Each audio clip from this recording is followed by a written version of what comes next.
pied après les élections du 22, parce que pour les Pays-Bas, il n'y a pas d'autre choix que le PVV.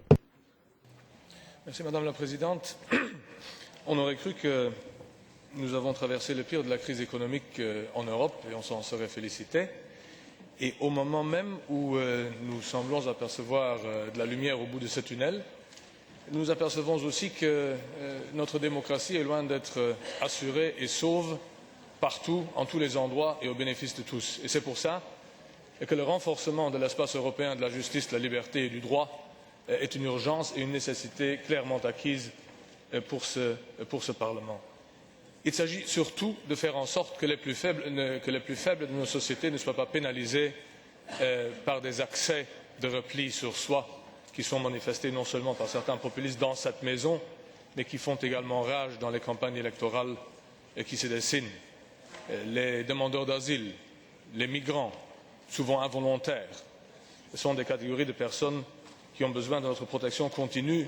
Si ce n'est plus l'Europe qui les protège, je crains qu'il y aura des endroits où ils ne bénéficieront plus de beaucoup de protection. Je me félicite dans ce contexte aussi de ce que la Commission nous a présenté une esquisse de mécanisme, ce qui deviendra un mécanisme pour la sauvegarde des critères de Copenhague, des critères d'adhésion à l'Union, et qui devront être maintenus à l'avenir par tous les États qui en sont déjà membres.